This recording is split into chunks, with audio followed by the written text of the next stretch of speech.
Facebook page, the National Ecumenical Service, Grenada Trade Center, 3 p.m. Sunday, February 6th. Then on Monday, February 7th, Independence Day.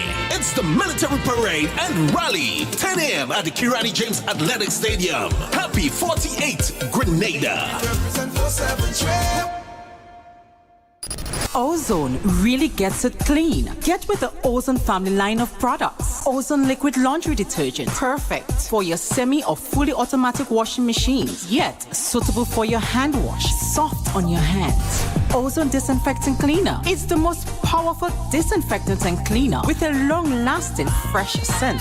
Tackles every job around the house or office. Ozone detergent powder and ultra soft fabric softener gets your clothes clean with a natural freshness, keeps your colors bright. Choose from the wonderful scents, soft flower, ocean breeze, and the new aloe vera. Keep your kitchen sparkling clean with the Ozone dishwashing liquid, Ozone sponges, and cleaning cloth. Ozone toilet bowl cleaner removes lime scale and kills germs while giving your toilet a refreshing scent. Ozone really gets it clean. Marketed and distributed by Calico, Frequente St. George's, and are available at shops and supermarkets nationwide. Who wants to save 30%? Everybody! Now more than ever, Flow understands the need to make your dollar stretch. Our new bundles can help you save 30% off your current bill. Plus, get a free speed upgrade on your in-home internet. Simply add your mobile to your current home services account and save 30%. It's easy. Sign up now and save. All on the most reliable fixed and mobile network on island. Visit a Flow store or call us at 1-800-804-2994 for more information. Flow, it only gets better. Terms and conditions apply. There comes a time in every household when a loved one passes on, and we all need the support and guidance of a trusted friend. Lacroix Brothers Funeral Home has been your dedicated friend. And now, for your convenience and added financial ease, we introduce specially designed complete funeral packages from as low as $5,500. Same professional quality services, but now greater choices at the lowest possible prices. As you prepare to enter your loved one into eternal rest, visit Lacroix Brothers Funeral Home and select a package that brings added comfort to the entire family. Conditions apply. Serving you from locations in St. George's, Grenville, and Carriacou. Call us at 440-2302 any time of day. Lacroix Brothers Funeral Home, continuing a tradition of excellence. Spare your pocket, spare the earth, always act when left, you come first. Save energy, save a dime, reduce your wattage and reduce your time. When you use appliances, make sure you buy energy efficient every time.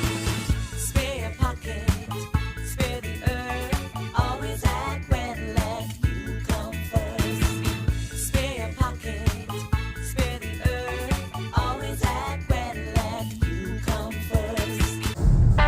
The first word when you speak about furniture is classic.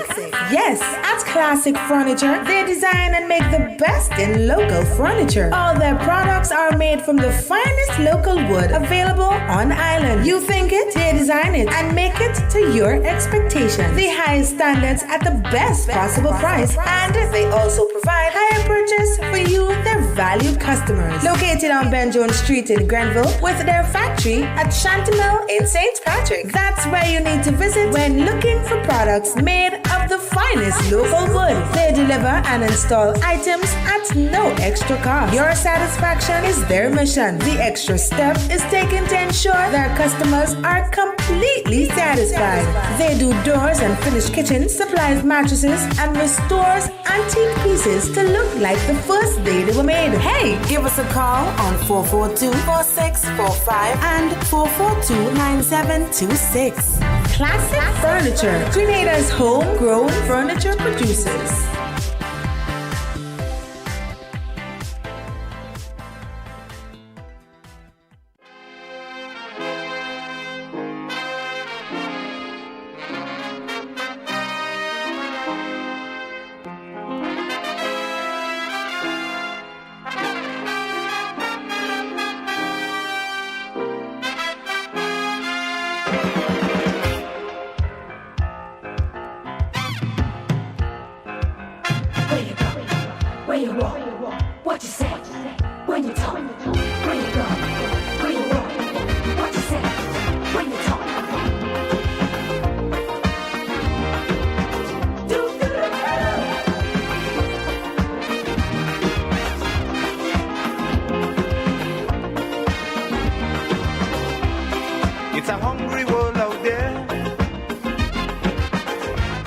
with everybody scrambling to get a share. Wolves in sheep clothing, birds of prey waiting to swoop down on you, and there's no telling what they'll do. You gotta be careful. You gotta be careful. You gotta be careful, right? Good morning. How are you? Let me say, top of the morning. Well, let me say. I'll just stop this. Let me say and just say it, right? Okay. To all the listeners online. Yeah, that's those who are not viewing. Yeah, you're just online. Good morning to you. Great. Good morning to all those of you online. Nice to have you. To those of you who are listening terrestrial radio, yeah, terrestrial radio is what I love. To those of you who are listening terrestrial radio, good morning to you. And here's hoping that you're doing well. Me, I'm good. I'm cool. And to those listening, how you call it now? Give me the thing now.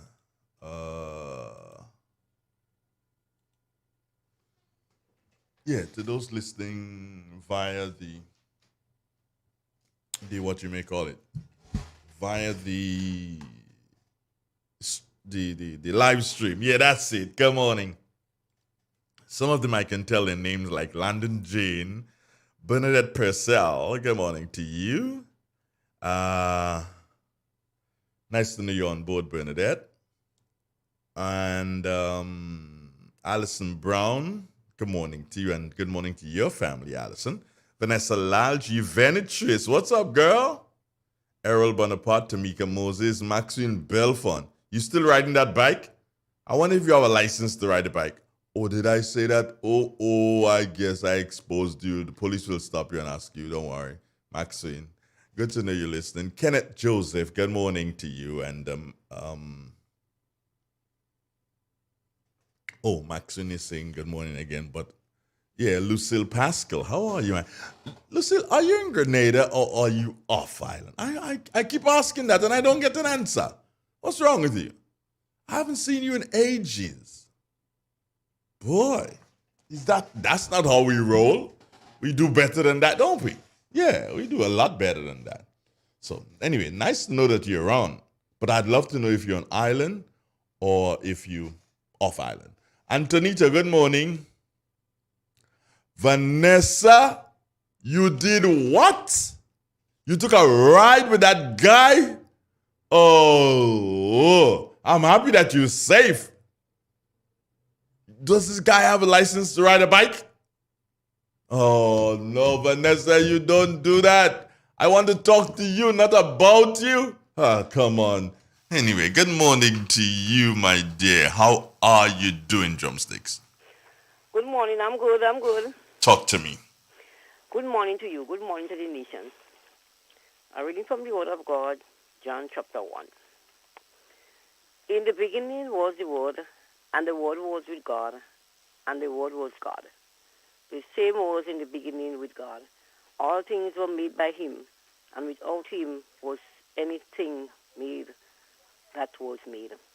In him was life, and the life was the light of men. And the light shineth in the darkness, and the darkness comprehended it not. There was a man sent from God, whose name was John. The same came from a witness to bear witness of that light, that all men through him might believe. He was not that light, but was sent to bear witnesses of that light. This is the end of the scripture reading. And thank you, my dear. How's the family this morning? Everybody all right? Everybody leave already?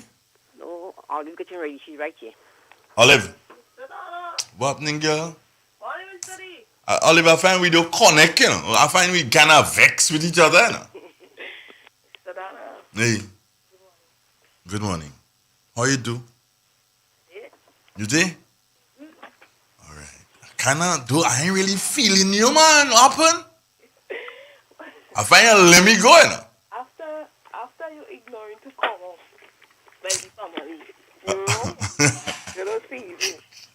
come off. Okay. Did not leave us out, boys. And we love you still. I never leave all you out. You're crazy. I can't leave out drumsticks. You're mad. Can't leave all you out at all. Anyway, we go see. Don't worry, yeah? Yes. Take care. Drums, bye-bye. Bye-bye. All right, have a good one. All right. 22 minutes after the hour. Weather.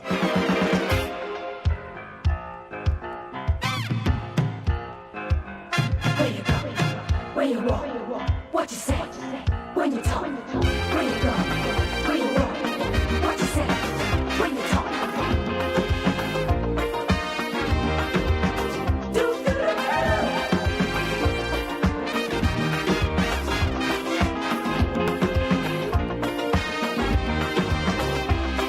It's a hungry world out there,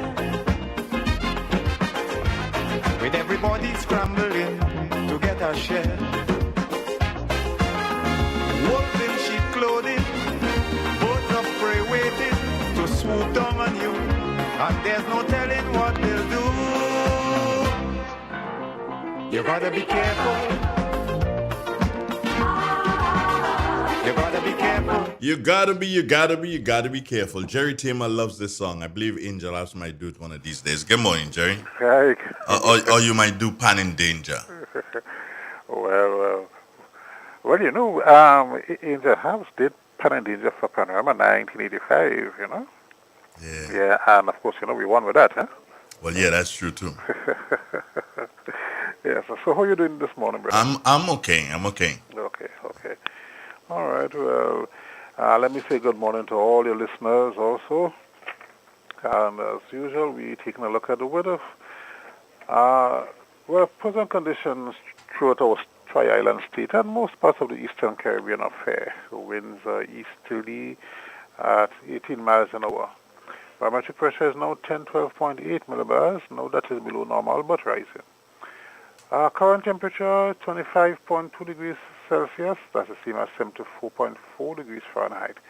Relative humidity 78%. During the last 24 hours, maximum temperature recorded was 29.7 Celsius or 85.5 Fahrenheit. The minimum was 24.6 Celsius or 76.3 Fahrenheit. At points of instance, we had only a trace of rainfall during the last 24 hours, meaning that the total for the month remained at 34 millimeters. Let us now look at the public forecast, and this is valid for today and tonight for Grenada, Carriacou, and the Petit Martinique. So we can expect conditions to be east-northeasterly to easterly at, let me take it again. Conditions are expected to be mainly fair and breezy. Winds east-northeasterly to easterly at 12 to 22 miles an hour. Seas moderate to waves up to 6 feet in open waters. Tides are currently falling. Low tide will be at 12:44 this afternoon. A high tide will follow later on at 5:58. Maximum temperature today shall get up to around 30.5 Celsius. That's about 87 degrees Fahrenheit. We'll have sunset today at 6 minutes past 6 this evening. Sunrise tomorrow, 6:33. So just to go over the public forecast, remember again it's valid for today and tonight for Grenada, Carriacou, and the Petit Martinique. Conditions are expected to be mainly fair and breezy. So Andre, that's all for me. It's back to you. Thank you very much, Jerry Tamer. Do have a wonderful day, my brother. Thank you. Same to you. Okay, great. It's real. It's 91.9. Yeah, I'm here. You know, you see that Antonito guy? That Antonito guy just like confusion, but he just thrives on that, you know. He just thrives on a little bit of this and a little bit of that and a little bit of something this so and this so. Okay. Antonito tell me for Maxwin, play this song for him. Okay.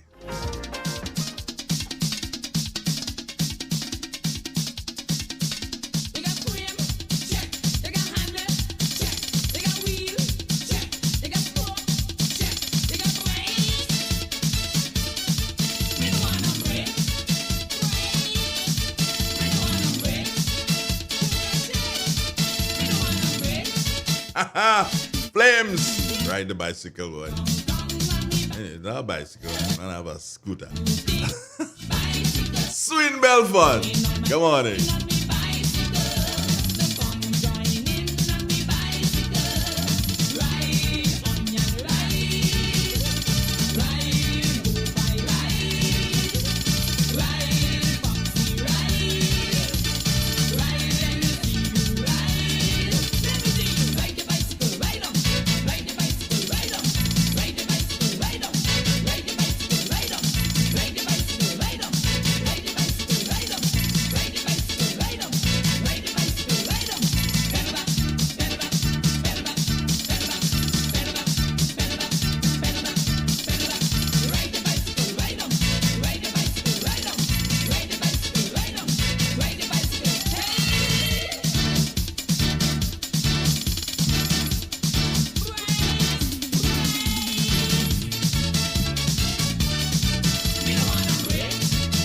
Okay, easy there now. Easy now. Take your time on.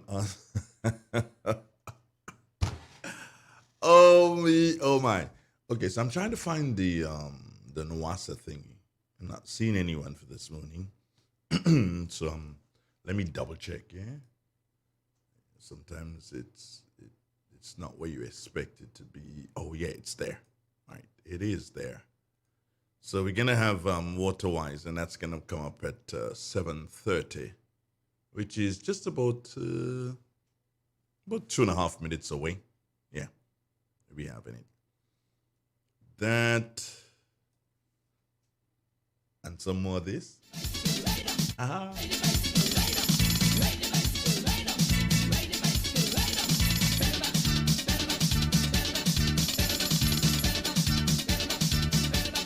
And no pedaling on the scooter. Careful now, Maxie. Hold him. Got it? Balance, boy.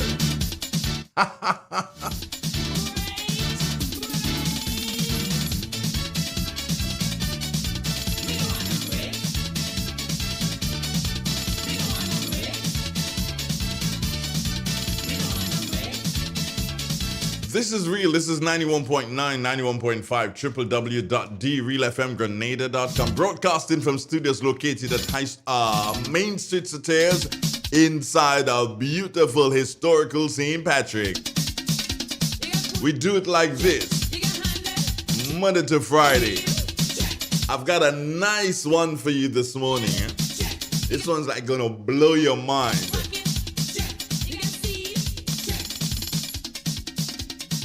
Yeah, this one's it's just out to the world this morning, the discussion I'm gonna have. I've spoken to the gentleman before, but now I'm gonna zero in on something rather interesting. As they say, what is the topical issue today? This is Real FM Radio. Stay tuned for a presentation of Waterwise from the National Water and Sewage Authority. The Nawasa app brings the power of Nawasa's customer service experience to you. Instant, conversational, and smart. Easy access anywhere.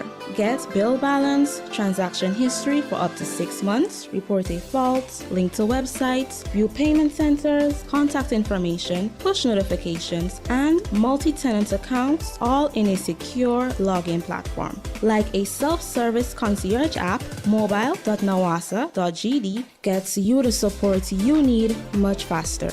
Available on both Android and iOS platforms. Mobile.nawasa.gd, your customer support companion. Nawasa, committed to meeting customers' needs.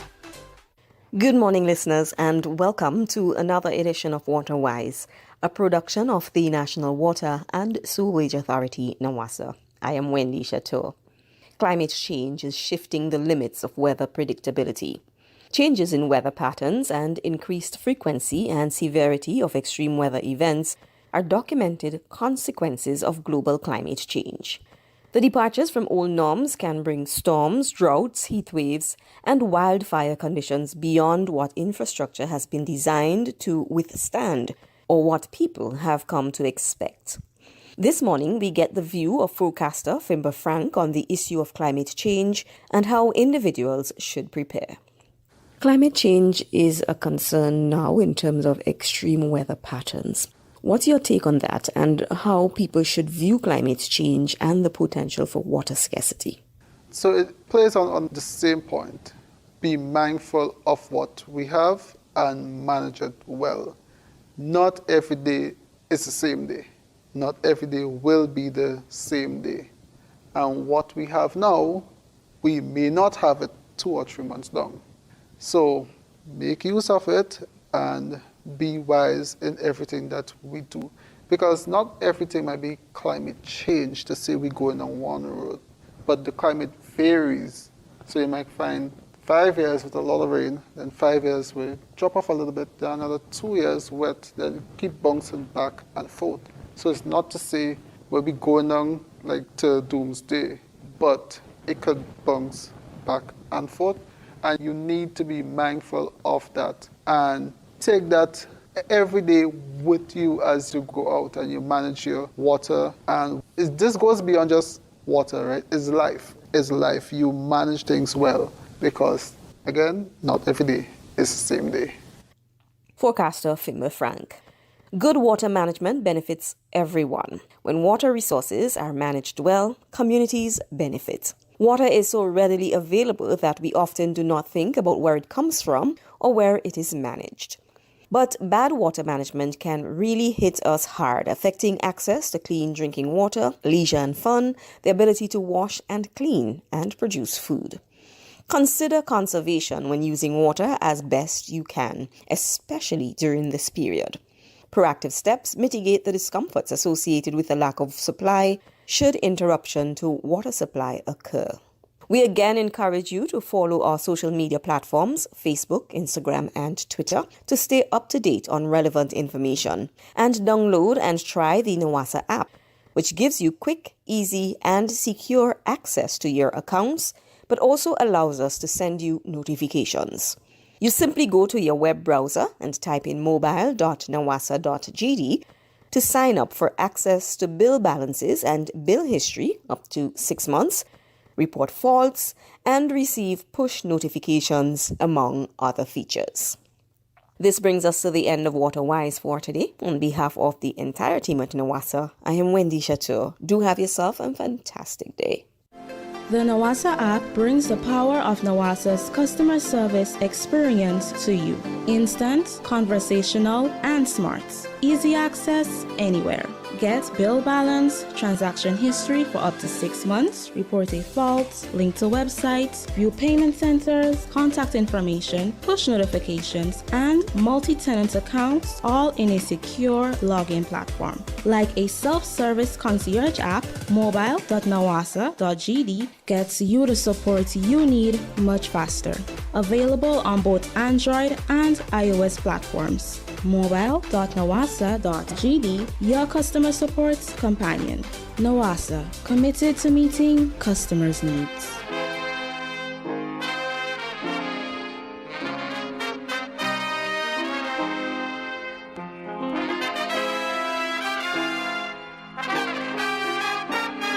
Yep.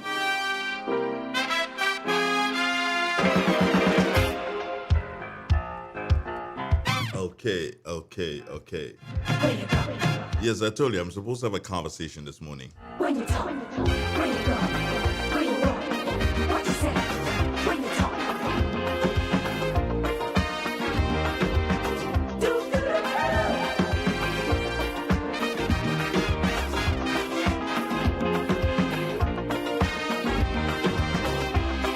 It's a hungry world out there. With every Now, Maxine Belfort is that kind of guy. Today is Monday, and he sends me a message, Andre, for the record, Wednesday gone was my birthday. Well, duh! Happy belated birthday, Maxine. I don't understand you. You're just like the party is supporting. Always late. Always and forever late. Just like the party is supporting. Andre, did you do that? Where you go? You could do Maxine that. Well, what you if he's just like the party he supports, he's just like the party he supports. careful. Good morning, Caroline. How you doing? Jackson, side of West London. What's up? Yeah, I know you listen to weather forecast, yeah? 4 4 degrees by you? It's kind of tough, I know, Jack. Pat. Vince Gal.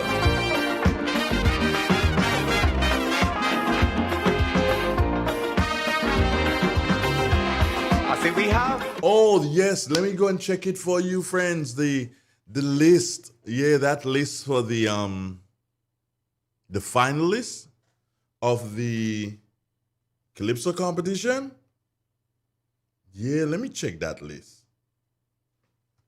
Because I checked for that list because I believe that Saisha, I see you there, bro. I see you there. Hold on, I'm coming to you. Don't worry. You good. I'm coming to you.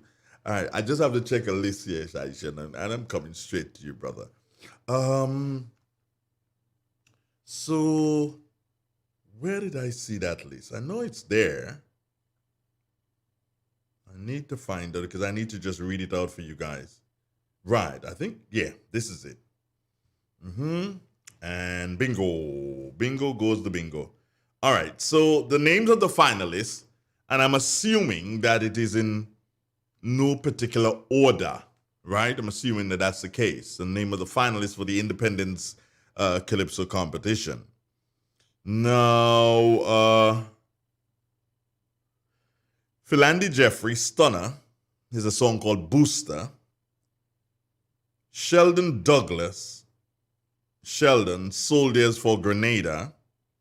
Edison Francis, Teacher Eddie.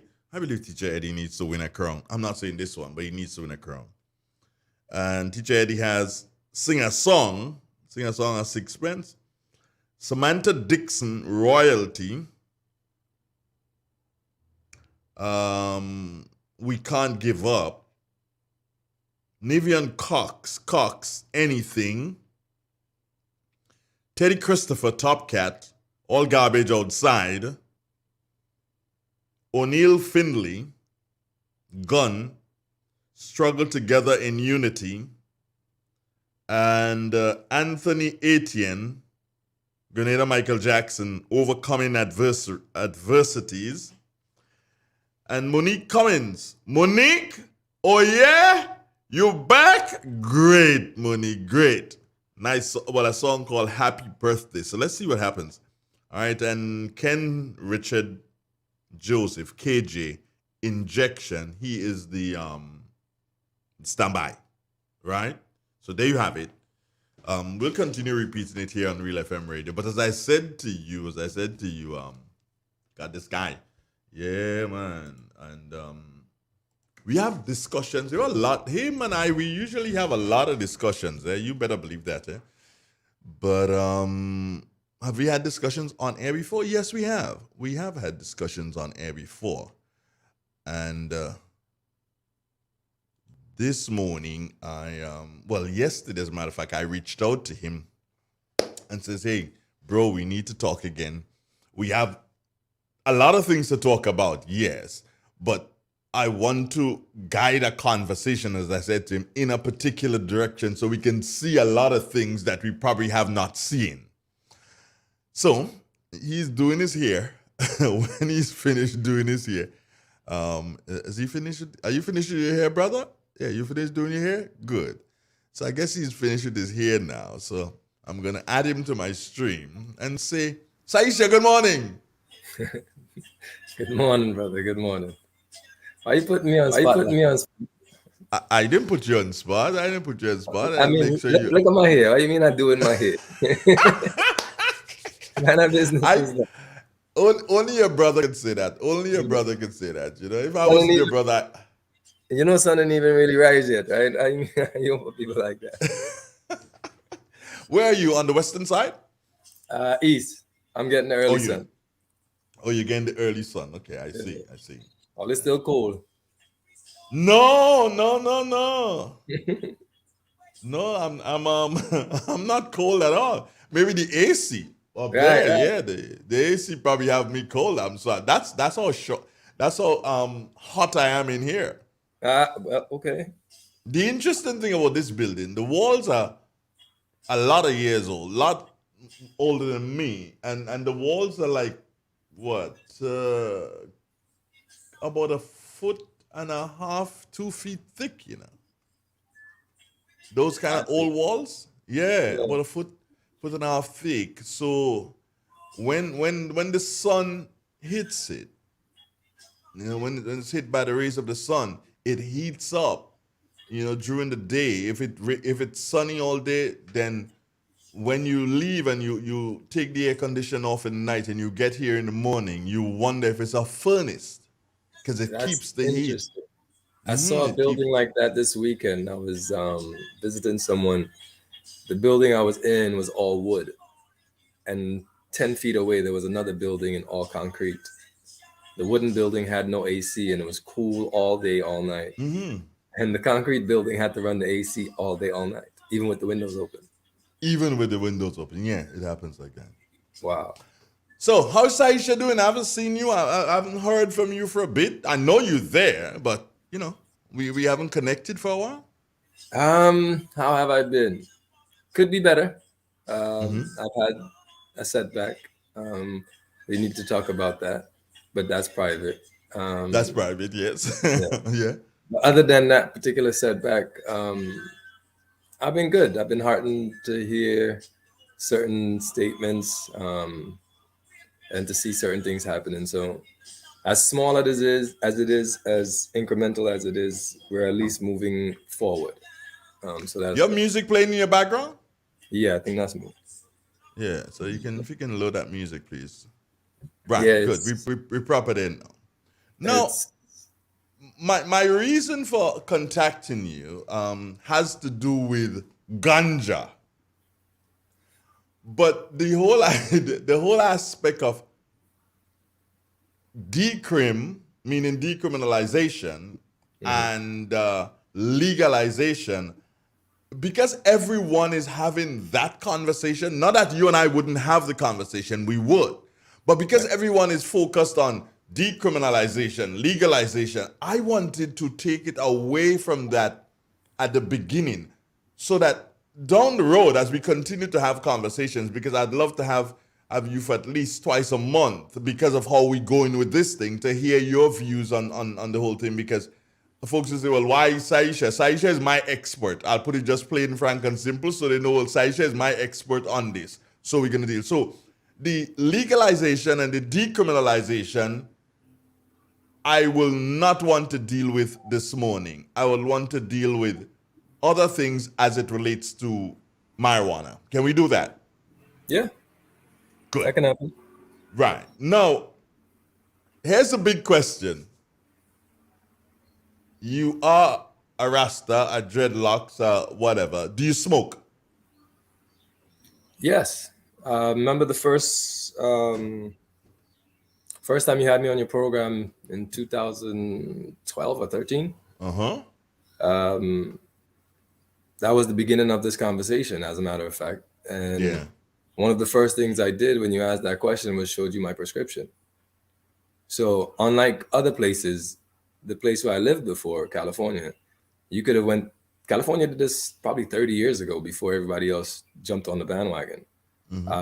And how they did it was for medical purposes, which allowed you, if you have a medical reason to go to your doctor, he gives you a checkup. And if he feels that cannabis can be beneficial for your health or your recovery or your treatment, he prescribes you cannabis in whatever quantity you needed. The way how the law was in California, you could have up to, they allowed it to the separate municipalities, like counties, or how we'd have here parishes or a constituency, to draw up their own plans. But in totality, you could have had up to 2 pounds of cured bud, and the minimum was a quarter pound. That's after curing.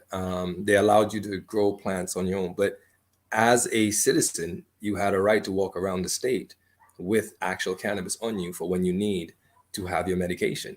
And I happen to be a cannabis patient because I don't like a lot of the caustic drugs that they put in your system. What is your ailment that requires cannabis?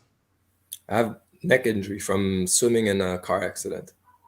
So my locks was one lock for 8 years straight as I was teaching swimming. And that wore on my neck for a while. And then when I left New York, I went to California, I got rear-ended by someone, and made it worse. So instead of using OxyContin, which is highly addictive, and all the other highly addictive substances that they give you for pain, I talked to my doctor and he recommended using cannabis. And I'm like, oh, okay, well, yeah, let's go. And I haven't looked back. You are in mainland Grenada where it is not illegal and those provisions aren't really made based on my knowledge. How do you cope? That's my setback. Yeah. You can't. You have to be illegal here, which is very, very, very, very destructive to people and their personage. I have to behave in an illegal manner to supply myself with medication, and I'm a patient. I have to now behave like a criminal because, like, I know there's a lady I know, she has Parkinson's. She can, when she uses marijuana, she doesn't even use the bud. She just uses the young plants and the roots, and it helps her. I know a lady with asthma, it helps her. I know a lady with MS, it helps her. A lot of them don't even need the THC, they just need the CBD. But the way how the law is set up, it's stating that the Minister of Health has to sign off with your doctor and you can get cannabis. However, the previous Minister of Health said to me and one of the people that I brought to her who had glaucoma, and also had a prescription from his doctor in America, that she couldn't do that because of the Drug Act.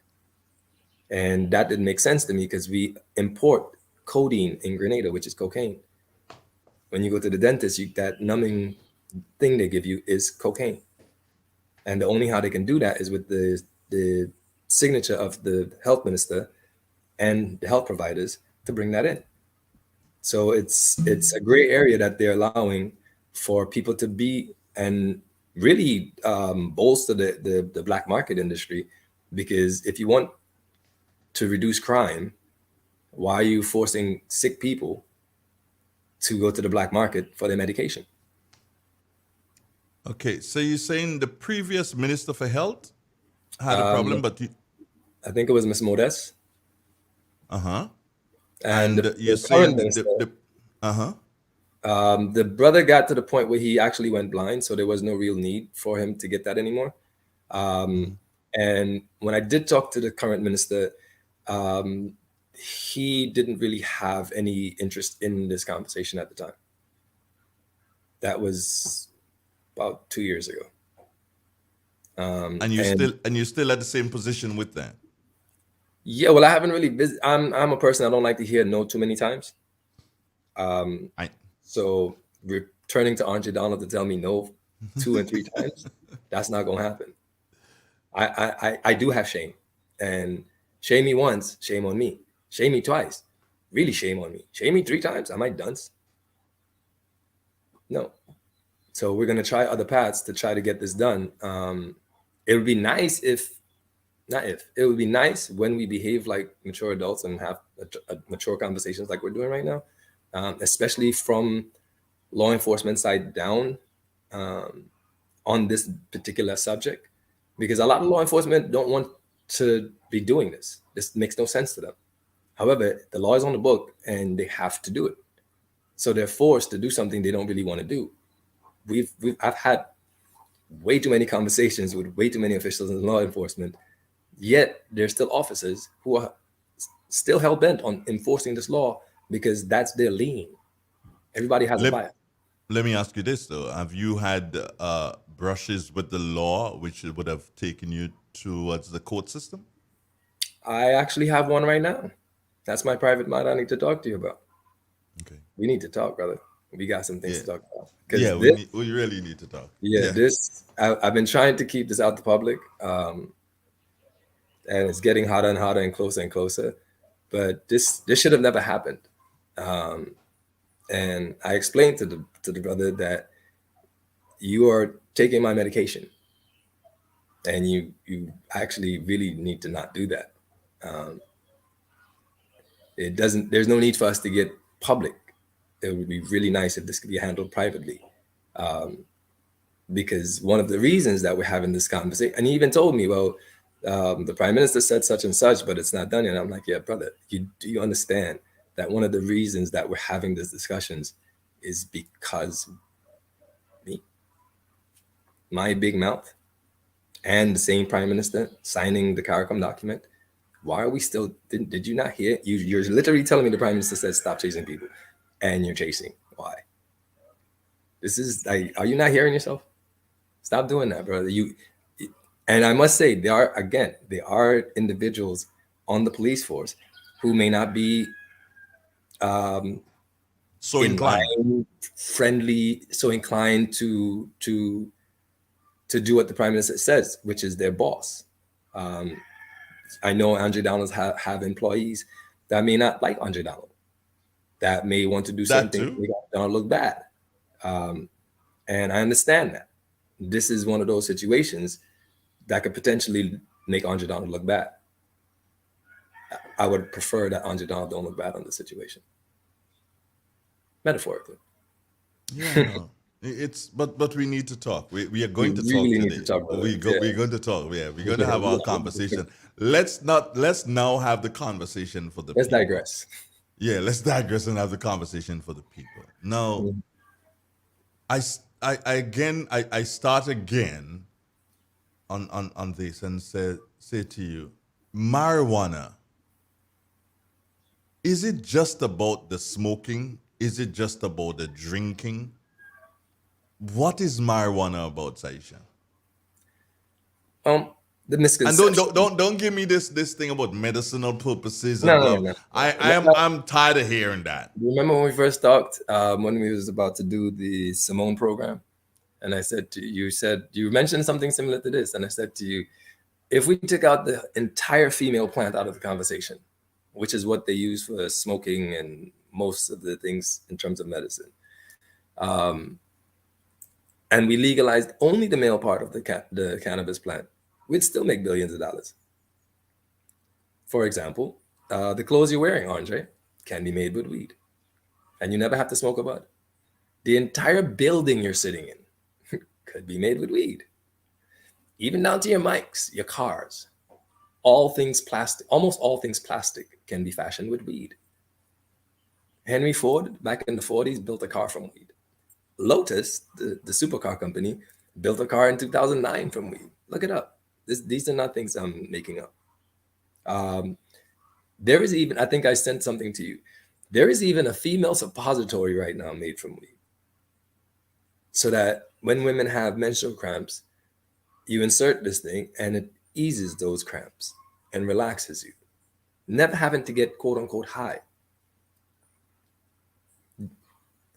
We can make fuel to run our cars from weed. There's too many things under the sun to be made from weed to be talking about smoke. Oh, by the way, smoking is projected to be a $30 billion industry within the next 2 to 3 years. That's great. Weed? Yeah. This year alone, they pulled in roughly $20 billion just on the smoking of weed, not the medical products, not the industrial products, but just recreationally. If you take Colorado alone, Colorado didn't open up for medical purposes, it opened up for recreation. And within the first 3 years, the millions and millions of dollars they pulled in just on smoke was able to augment education, the fire department, police, infrastructure, many things. What I've been saying from since day one, my focus is not on smoke. There's way more to cannabis than smoke. And what we've done, the majority of people, it seems, that's interested or trying to get this thing done, still seem to be focused on smoke. Because there's a huge, huge universe of things to be done with cannabis other than just smoking. Even though it is a $1 billion industry, there is billions more to be made from products where we can patent. Imagine us patenting some products. Imagine some of our young entrepreneurial Canadians coming out of school and decide, you know what, I'm gonna figure out something with this cannabis plant, come up with something, we patent it, and now we have a patent for a grenadier in Grenada. GE has a patent right now from a Grenadian, one of the Campbell sons. I think it was Byron Campbell's son. At 28, this brother came out with something that revolutionized GE's company. He got a patent for that. That's a Grenadian. But GE's the owner of him. I would like to see us become the GEs and the owners of us and our wealth and resources. And to do that, there's too much products to be made that we can do that with. Okay, outside of making plastic for cars and whatever, tell us some of the things that we can really do with marijuana. Well, let's take Crete. Like concrete? Yeah. We have Okay. a huge construction industry in Grenada. They import a lot of concrete every year. They import a lot of lumber and steel. Well, they import cement, not concrete. Well, yeah, thank you. Correction. Yeah, right, Not, yeah. I'm showing my weaknesses. I'm not a construction person. If we were to make hempcrete in Grenada, which is simply made with the stalks, the herds of a hemp plant, some limestone and water, and that's it. Then you mix those things together as a slurry and a ransom, and all you need actually to do it is a ransom. You mix it in a ransom, that slurry, it takes 12 minutes, I think, or 5 minutes to pour 12 feet. So every 5 minutes, you could pour 12 feet of that, remove the panel, put it up, and pour 12 more feet, and it will not warp or distort to slurry in the bottom. When that hardens, because it's limestone and it wants to get back to stone, it becomes almost 8 to 10 times stronger than conventional concrete without rebar. That's with no metal in it, just the slurry. It is a breathable product. It is a antifungal product, antibacterial product. If you light this building, the only thing that will happen is the outsides of the wall will get ashy, which you take a scrubbing brush, you brush it, and it turns brand new like nothing ever happened. In a country like Grenada, where we get hot all the time, we get cold all the time in terms of moisture, we have a lot of mold in our environment. Building hemp houses in Grenada will go a long way to reducing all of the weird smells we get in our clothes, destroying our clothes, destroying our health, because we're breathing in all these mold spores, having breathing issues, especially with this COVID virus that's around. We don't need our immune system being compromised just by being in the house, just by sleeping on a pillow, just by wearing a shirt. So if we were to make hempcrete here, and we were able to, even if it's just a third of the importation of cement that we bring in, wouldn't that save us a ton of money? We can make. Do you think? Let's stick with the Crete still. Mm-hmm. Do you think that we would? It would be economically viable for us to do something like that, or maybe, yeah. I'll ask you this question: is it economically viable for us to plant sugarcane to make rum? Well, yeah, the people make rum, they make money in it. Ding.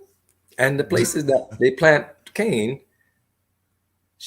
weed love to grow there and grow I think it grows much faster too. Within 100 days from germination, you cut your weed plant. For the Crete? For Crete, yeah. Takes only 100 days. From germination to maturity. Look at it, 100 days. Seriously. Mm-hmm.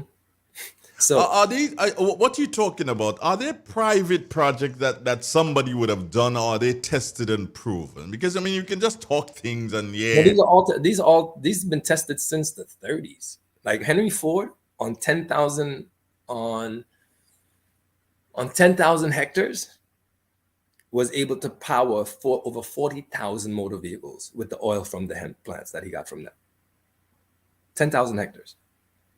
40,000 motor vehicles he was able to power from that. This is not, that's what I'm saying. The things I'm telling you is not my feelings. When I tell you my feelings, you'll know it's my feelings because I'll tell you this is my feeling.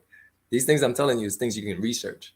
If people want to look up, there's a magazine called Popular Mechanics that used to come out in America. Look up 1938 Popular Mechanics and you'll see on its cover, they said cannabis is the new $1 billion crop because it can make so many things. DuPont fought the legalization of cannabis because you can make so many things. And DuPont is a synthetic company that makes materials, that makes textiles. If you can use cannabis to make those things cheaper, safer, more biodegradable, what would I need synthetics for? My carpet that can last 50 years made from cannabis only lasts 2.5 made from all the synthetic materials that DuPont and them created, so that you can become a consumer buying all the time. Cannabis produces things that actually last and are healthy for you. So we've done Crete, we've done plastics. Well, pause with the plastics there. Pause with the plastic. You should really go into the plastics a bit, because the plastics that we're using in Grenada is destroying our people. I know you've seen a lot of women with hair on their chest and face. Have you not, Andre?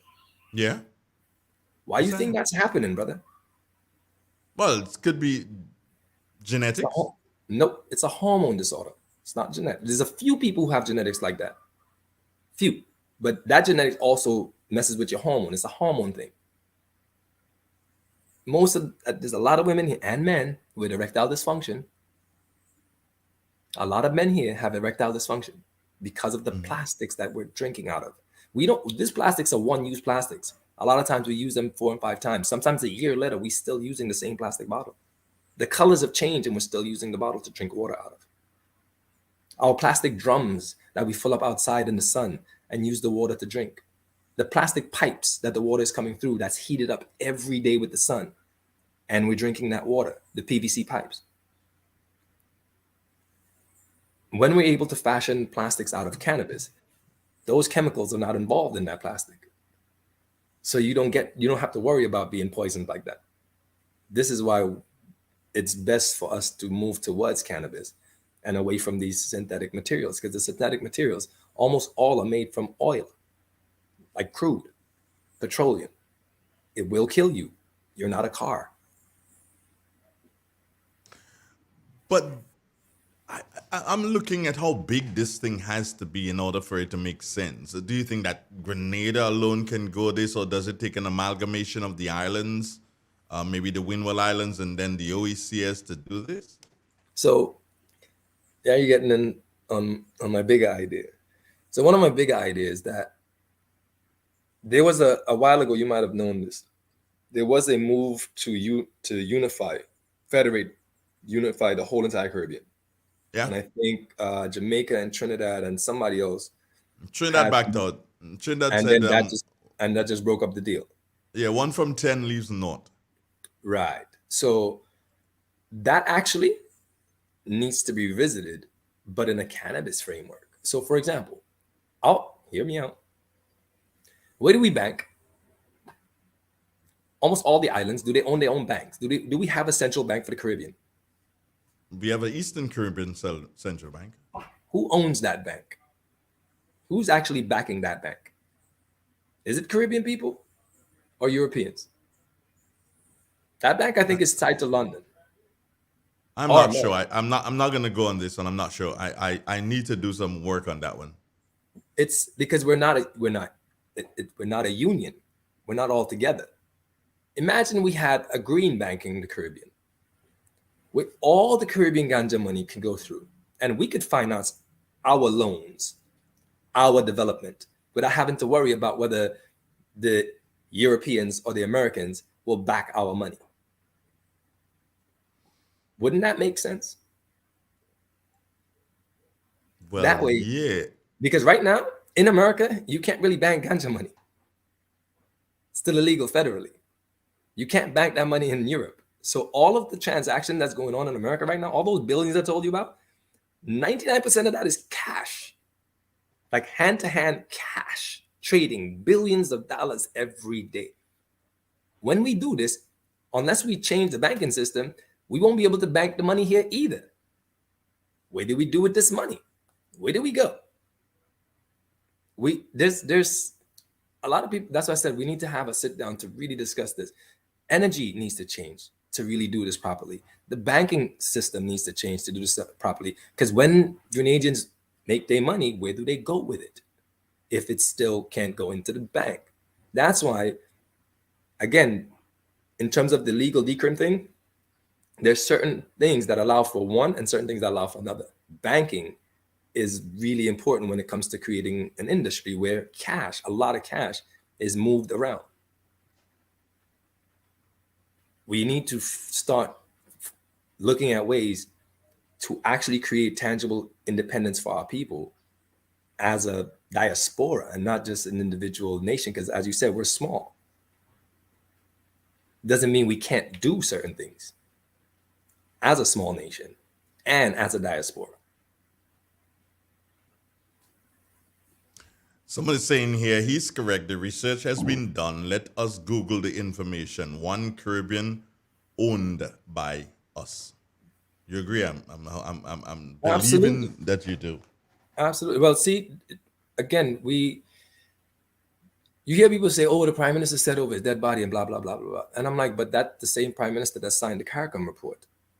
Yeah, but he did. I mean, understanding that he did make that statement, but then he signed the CARICOM report. But then his most recent statement by his government is that don't go so far. Don't go so far. Okay. There's a step to this. Without the CARICOM report, even if he said that, that's still just him saying that. That CARICOM report was an agreement by all of CARICOM that we will endeavor to do this thing. And he agreed. This is the piece that people don't seem to understand. That agreement is really significant. Because if he didn't agree, we'd still be having to try to figure out, does the prime minister agree? Does the party want this? Is the government interested in doing this? How can we get him to agree? He's already said, yes, I'm good. My personal opinion is I'm not a ganja person. I ain't really into this. I ain't really for this. I'm not going to push this. But if that's what you want, let me know. And I got a pen ready to sign because I've already signed this thing. I understand now. I've learned. I've grown. I thought that's and so you say, isn't it very instructive and important to note here that he has a right to a personal opinion? I hope so. It's the democracy. Yeah, he has a right. So he has a right to say, well, I'm not really for this. I'm not a ganja person. But if that's the way the majority of the nation wants to go, then let's go. And CARICOM wants to go that way, then I can't be pulling in another direction. But it's just like me having my personal opinion on the plant itself. That's my personal opinion. Because I know if were it not for your ailment, Taisha, I don't think you'll be smoking weed. That's just my personal opinion again there too. Not here. Well, yeah, that's what I'm thinking. You see? There's something about marijuana that a lot of us don't know. We hear about CDB and THC. One of our viewers is asking, can you ask your guest to tell us the difference between the two? CDB and THC. What is that? So the acronym is actually CBD. Oh, CBD. Okay, yeah. Yeah. So cannabidiol is another component that you find in cannabis, cannabinoids. There's a bunch of different cannabinoids. THC is just one of them. CBD is one of them. I think I sent you something on text about the research paper that's showing that cannabis can be used to prevent the COVID virus from infecting humans.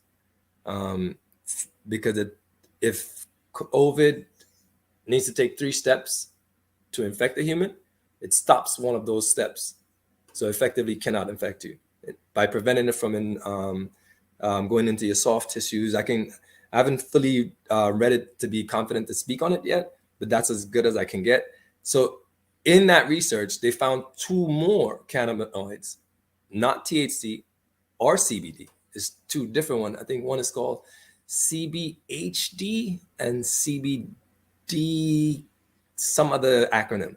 Yeah. But all of these are things found in cannabis. So cannabis is made up of over 460 to 500 different chemicals. These are some of the chemicals found in them. And when they're doing the research, what they're finding out is each one of those things can treat a different thing in us. Together, as a full spectrum thing, it treats the entire body of everything. That's why the rest of the people have been saying for years, deal with the herb, because the herb will heal the nation. There's a reason for that. A lot of these people that are pulling out individual components of the herb to treat people, it's great.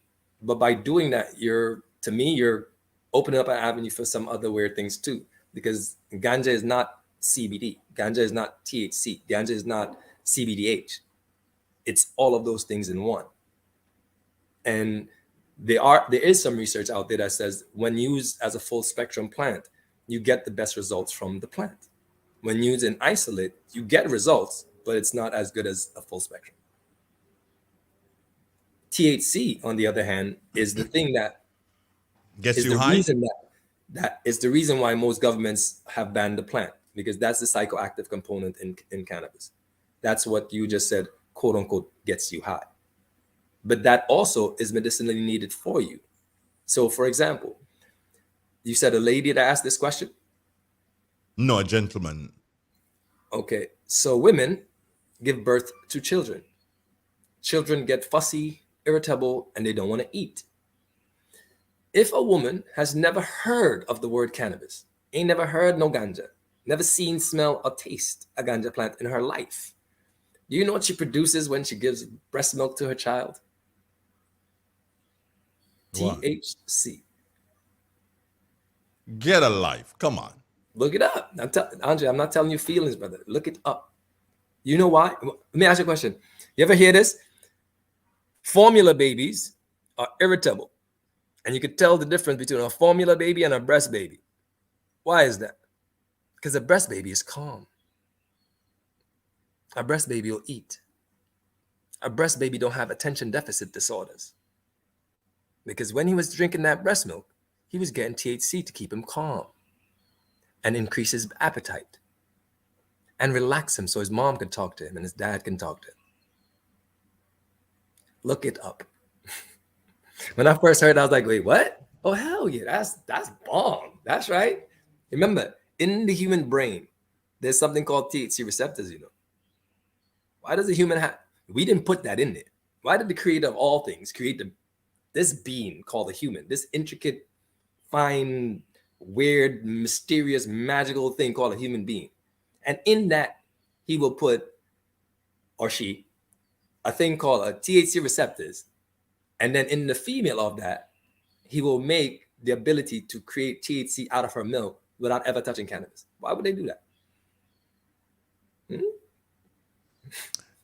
I want you to go back a bit, yes, Aisha. Stop your laughing now.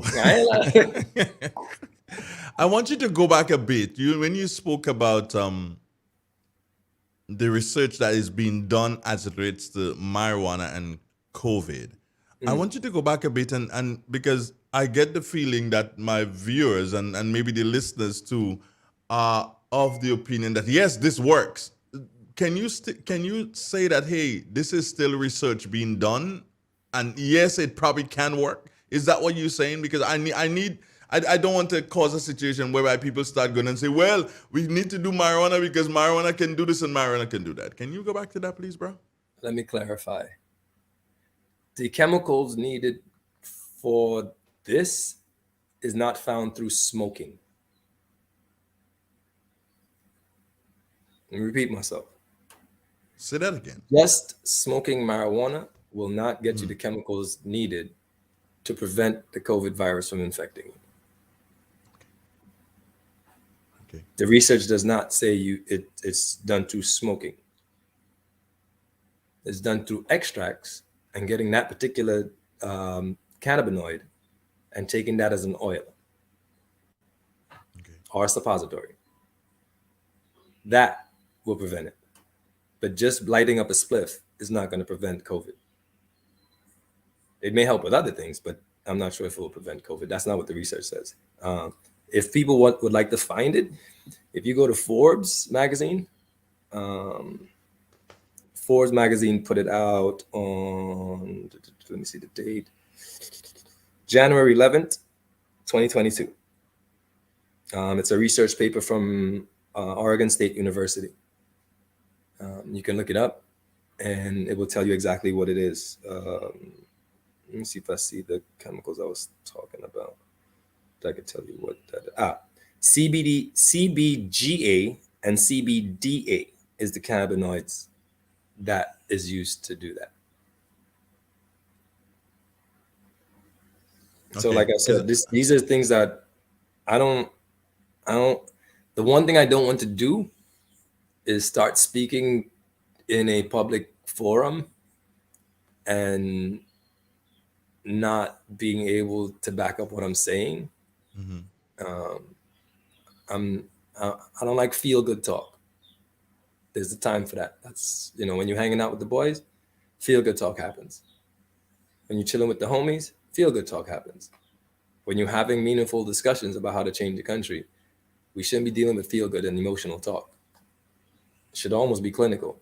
Let's get down to brass tacks, fix these things, talk about the meaningful, substantive things, and move forward. Just emotionally spewing, I don't understand that. So, carpet, lumber, crete, clothing, plastics. What else? Another one just came out the other day. It actually came out a while ago. So, you know what a superconductor is? Well, it's a conductor. It's just that it's super. Superconductors store energy, a lot of energy really fast and for a long time. They found out, and they're now using them. You ever break a corn, an ear of corn? Yeah. You notice the inside is kind of soft, kind of white. Yes. Look like cotton almost. Yeah, and the core of it. Right, the core. So the core of a cannabis plant has a similar makeup. And what they're finding is that particular soft white thing, when you use it to make superconductors, it stores energy faster and longer and better than anything they've made so far. They're making superconductors out of the cores of weed. Do you know what graphene or graphite is? Graphite is something that they use on flows. Am I correct there? Graphene. It's the graphene, not graphite. Okay. What they call that thing again? It's very strong, very light. The name was just in my head and it's gone. They use it on cars. Carbon fiber. Okay. Carbon fiber is a nice thing. Yes, it's very light, very strong. Do you know you can make something as strong as carbon fiber out of cannabis, but just much lighter and much cheaper because it's made out of cannabis?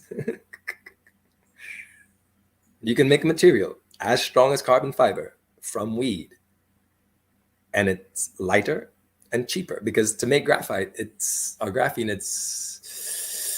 I think 5 years ago when I looked it up, it was $2,900 an ounce US for graphene. That's why carbon fiber cars are so expensive. If you can make that out of cannabis, you're cutting into a market and making a pile of money. So you're talking about the same thing like fiberglass? No, I'm talking about like the things used on supercars. Like they make chassis out of this. Carbon fiber, look it up. Carbon fiber. It's one of the strongest materials we have in terms of building cars, planes, boats, whatever. Almost all the supercars are made of carbon fiber because they need to be light. Carbon fiber is very light, but it's also very strong. It's stronger than steel. And marijuana can be used to make that. Oh yeah. It's been proven. The research is there. It can make it as strong as carbon fiber, but lighter and cheaper. Remember I told you about the Lotus car? If you look up the Lotus car, you will see some of this information. Go ahead. Where do you think we should go with this? No, we're not talking legalization. No, we're not talking decrim as yet. But where do you think we as a nation should go with this, Saisha? In terms of the plant or the law? The law. Let's deal with that. Well, we should legalize. The reason is because it would allow. Let's go. It will allow for all of these.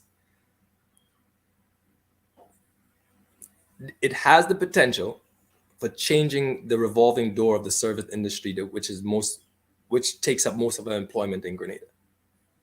The dead end jobs that we have, when we legalize, it will create a better environment, a more conducive environment for entrepreneurship, ownership of our product, of our actual sovereignty, of our prosperity, and not having to tie it to someone else giving us $1 in terms of giving us a job, waiting for a job, or having to go to a job. Doesn't mean that everyone can be owners, though. Yeah, but here's how this can be looked at. If you do that, if you legalize, then that means that we ain't growing no pawpaw trees and coconut trees and cocoa trees anymore. We're gonna cut these down and we're gonna Bobby, be planting marijuana. nah. See that if you heard anything I've said before, that is literally against what I'm trying to get. Under no circumstances will there be weed grown in my country without twice as much food grown for it. That should be one of the components to getting any licenses, any regulation, any permission to grow weed here, especially in terms of in like big scale. The only how you can do that will be growing equal amounts of food. So if you want to grow a farm of 100 acres of weed, you need to show me 100 acres of food. If you can't do that, don't grow weed in my country.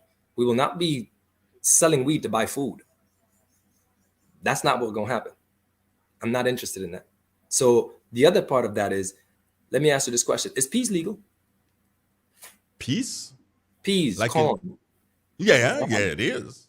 How much for a pound of yam right now? About, that depends on the time of year. You can pay as much as $5, I believe. How much for a single grain of plantain right now? Depends on the size. You probably could pay $2 for it, $2.50. Think about that. How many plantains on a bunch? A lot. A few. Yeah. A lot. A How much few. people you know in Grenada planting? We importing it from Vinci. It's $2 a plantain. And I guarantee you, brethren, if you go in the market right now, 90% of the plantain you touching is not Grenadian. I've been there. I've done this. Not asking you. And you're saying that to say what? Just because it's legal don't mean people going to do it. We're lazy as human beings. We like people to do the work so I could eat. I don't want to have to go plant corn to eat a corn. I'm going to buy a corn on the street. All right. So then I have here's land. what. You just I ain't went gonna into plant no pumpkin. You just went into the next problem. Mhm. So I like to work and I get my plantation and I'm organizing my weed. Mhm. And just as you say that there are others who don't want to work, they're going to try, just like they steal my plantains, they're going to want to steal my weed. We have a problem still. That's where you have security. See the difference now? Now you have reasons to actually get into your field and protect it. Right now, we don't see the reason to get into our field and protect it. And I just showed you one of the reasons you should, because, plantain is $2 a grain. A grain. And it could be more. One of the things we are really good at as a people, we can find any flaw in the greatest of things.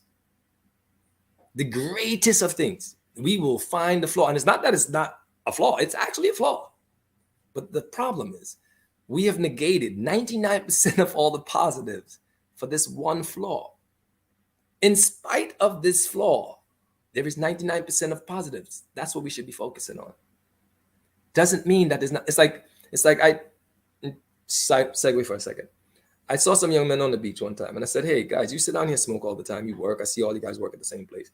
Why don't you guys put some money together to start a business? And they're like, well, we can't do that. I could trust and this and that and third. I'm like, wow.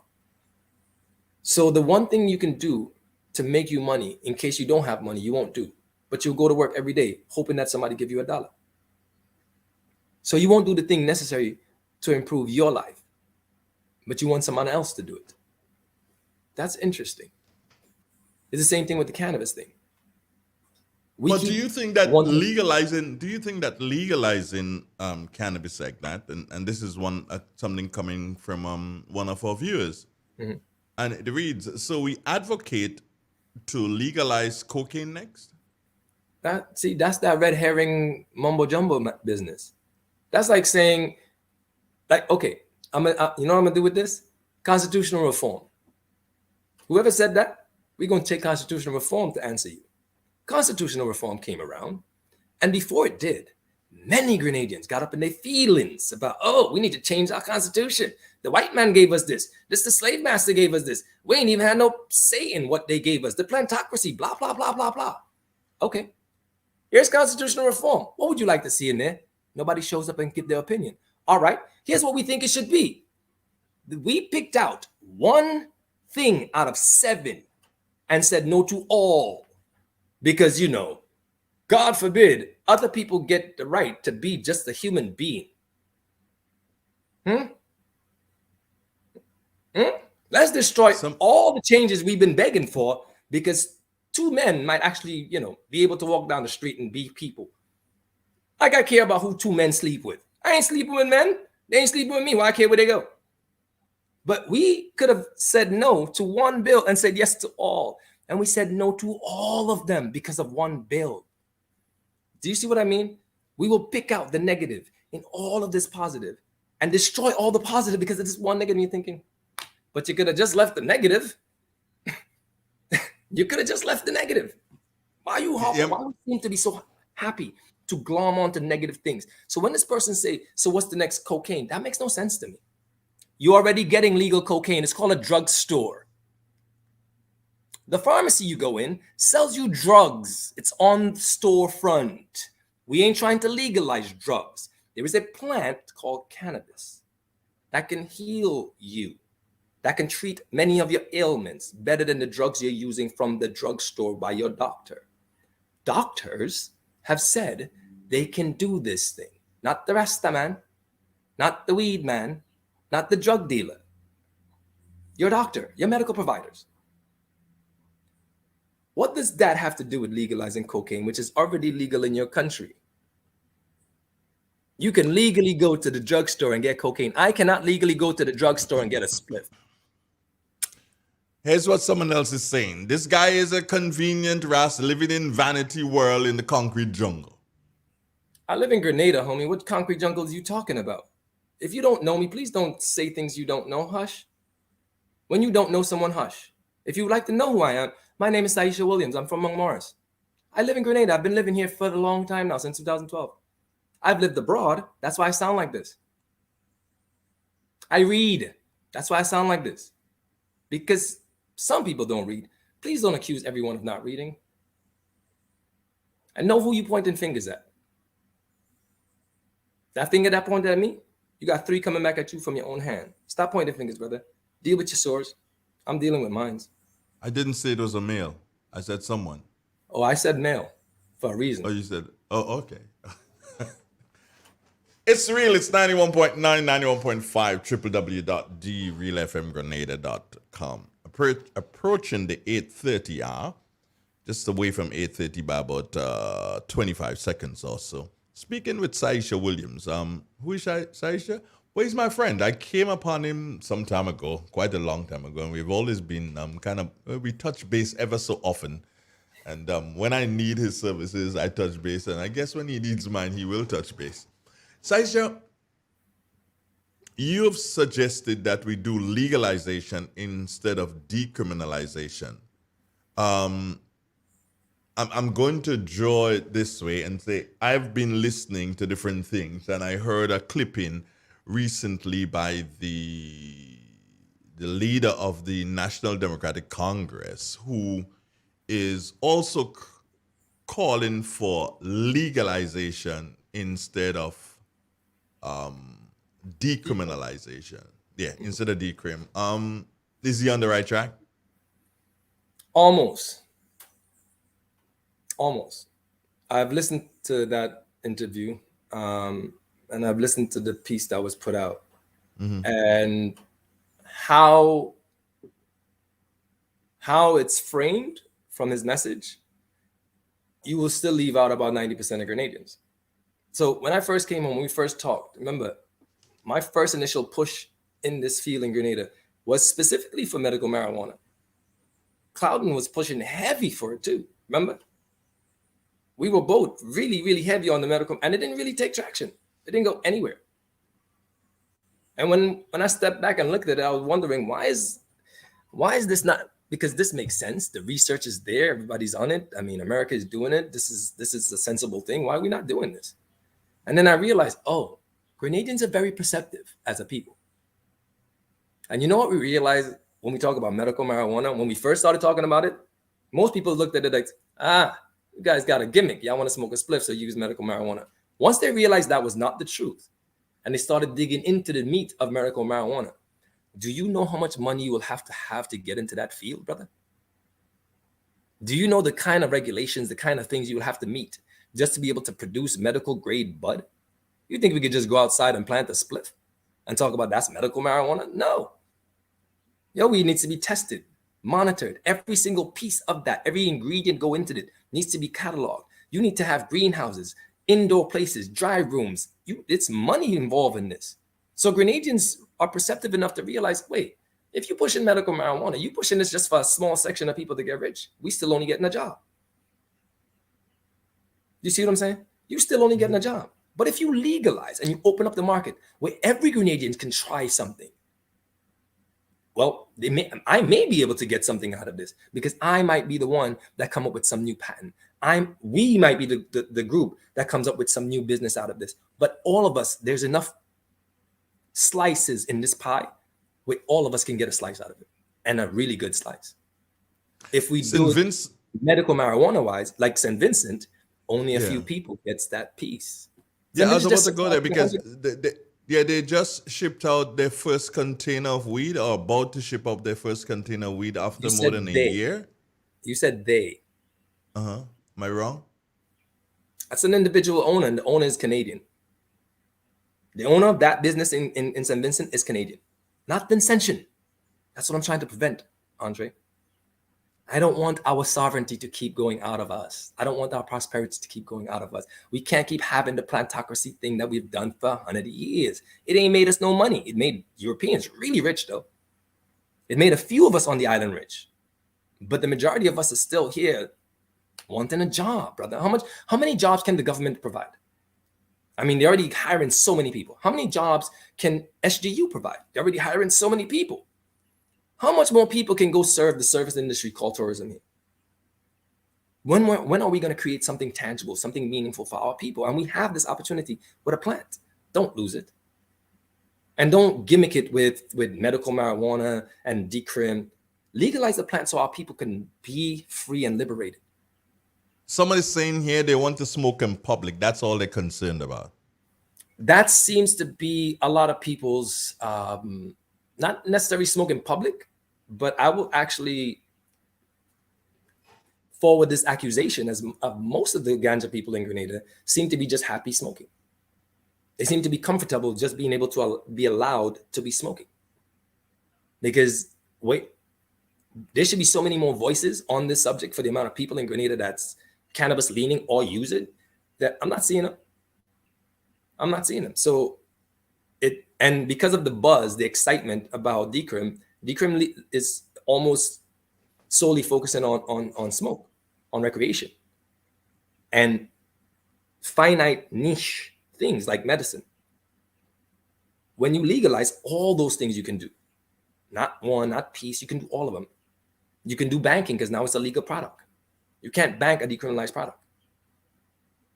How many countries, off the top of your head, Saisha, how many countries in the world or in the Caribbean, let's start, would have legalized? Legalized? I think Antigua is the only one that's actually legal, if I'm not mistaken. All the rest is decriminalized.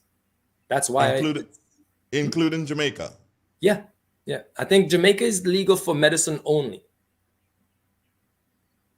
But that's why we're doing the dance of decrim legal. We're picking something and saying that's legal, but it's a plant.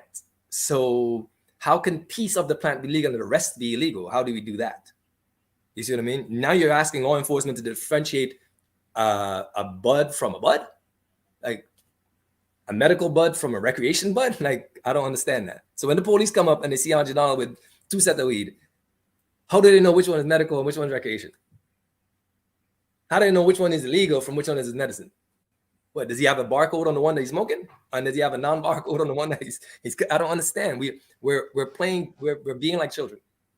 We're still immature about the thing. We need to have a bigger conversation, a more big people conversation. Do you think we are not as far as we should be in relation to that same thing, the conversation? Yeah. Do you think so a couple of years ago I talked to Peter David, the minister, and he said to me he doesn't think mentally educationally wise, we're there yet? And I said, of course not. But we have to do that work of informing our people and educating them. He said, yes. I said to him, this work can get done really, really fast. Like really, really fast, almost overnight. However, I don't have access to your voting public. I don't have access to your constituency people. Give me access to your people. And within an hour to an hour and a half, I guarantee you that 99% of those people, even though they were adamant against this, will be for this. All I need is the ear for about an hour. I will do this every day if you want me to. I'll do it for free. Just give me access. Put up a place where they can meet me and hear me talk to them and explain the idea of what I'm talking about, what I mean by legalization, what it means to be legal, how it affects you, how it will change your life. And I guarantee you, within an hour to an hour and a half, the hardest head will change, because that's what has happened here. Someone is saying here, most people in Grenada concerns about freeing up the weed is invalid. They're not seeing the bigger picture. Well, Would you that's agree? yes, because we're solely focused on this small little thing called smoke, smoke, smoke, smoke, smoke, when the plant is way bigger than that. Smoke, again, in 2 years, it'll be a $30 billion industry. So there's a lot of money in the smoking of it. However, there's so much more money to be gained from all the other things and smoking. Why aren't we doing that? And don't get me wrong, people mistaken this. Legal weed, legalizing weed in Grenada does not mean you get to randomly smoke weed wherever you want to, do whatever you want with weed. And as I said before, it's legal to drive a car, but you can't do whatever you want with a car. It's legal to drink alcohol, but you can't do whatever you want with alcohol or under the influence of it. We need a well-regulated ganja economy in Grenada that deals with everything from textile to recreation and everything between. Someone is agreeing that we need lots of education on this, and I'm sure that's what you're saying, that we need to educate our people. Someone else is saying here, I read a lot and watch documentaries on marijuana, and to start a business and to get a license or to brand and to label is a very tedious process. Well, see, I'm glad you mentioned that, because that's one of the things that we're advocating for. The process in Grenada should not be hard or tedious. It should be easy, especially for Grenadians to get involved in this market. Now, for foreigners and big businesses, we should be charging them a hefty piece of money and making it not easy for them to do business here. Why? Because when they do business, they tend to destroy things, not create. They tend to not pay taxes because they know how to do it. They have the good lawyers. They tend to shirk laws because they know how to do it. They've been doing it for a long time. When we do this, if we do this as a cottage industry, where we limit the amount of lands big farms can have so that everybody can get in the game, then we're sharing wealth amongst each other. Then we're creating an avenue where people can actually get wealth from this and be able to pass it on. If we allow a situation where one company could have a 600-acre farm, we got a problem, because that company will own all ganja in Grenada, like they're doing in St. Vincent and Jamaica. Here's another one. I've listened to all the positive results of the plant. Please share 2 negatives. 2 negatives? About the plant. Well, that's interesting. 2 negatives about the plant? Because nothing is all positive, is it, Saisha? Well, it won't cure everything. Not allowed. That's copping out. You don't cop out on me, bro. No. There is, so for example, in terms of recreationally, in terms of smoking, there is potential to abuse the plant, but there's a potential to abuse water. You can get addicted to almost anything, or addicted to almost anything. And I think there's research that's proven that once people are informed about this plant, and when the environment that you live in is more caring and conducive, and looking at it from a medical standpoint, you have less addiction, because addiction is not a crime. You're not a pariah because you're addicted to something. You have a medical issue. Addiction is a medical condition. People are addicted to alcohol as a medical condition. Crackheads have a medical condition, brother. We should not be criminalizing people because they're addicted to substances. That just makes no sense. The research has proven that. That's some of the most backwards policies we've ever done. And most of them were done to keep black and brown people in their place. And why we black and brown people continuing and perpetuating that madness, I have no idea. Is someone saying one of the negatives would be the disease by passing and sharing a spliff? Well, see, again, you back to the immature 5-year-old thing. Big man don't pass spliff rasta.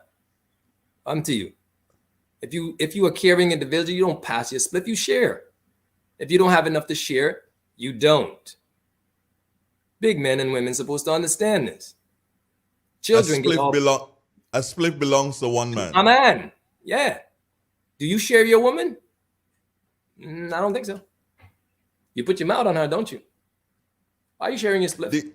The interesting thing is that I came in contact with some Rastas in Jamaica, Boba Dreads to be exact, and the only thing they share would be if they're using their chillum, they would share that. They would share that. But a spliff, they're things that if you can't roll your spliff on your own, then you don't smoke.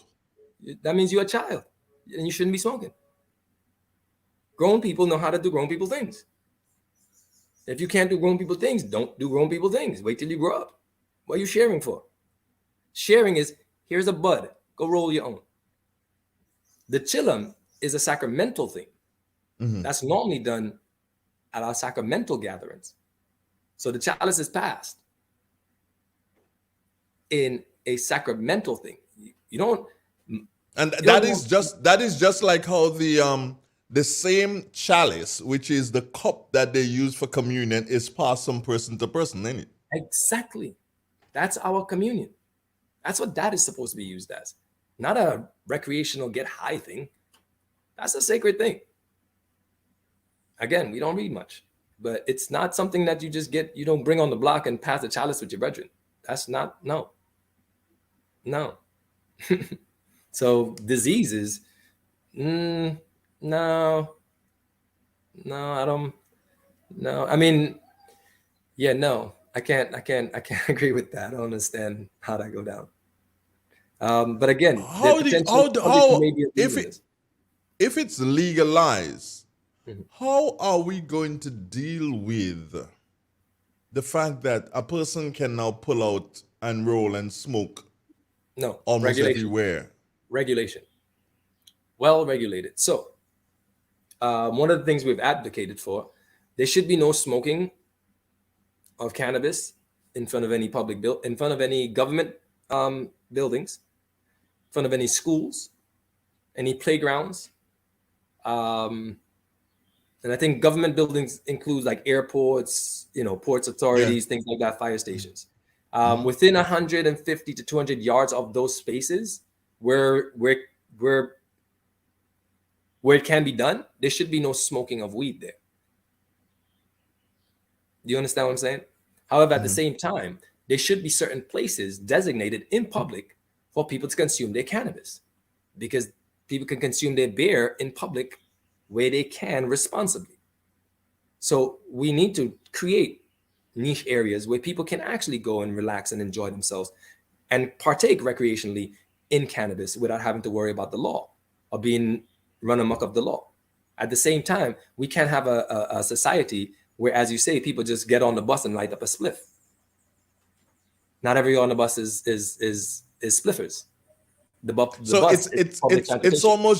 It's almost just like tobacco, where and even more strict than tobacco, because you can smoke a cigarette in front of the police station, not inside but outside of the police station. But you are saying no smoking of weed close to any government building at all.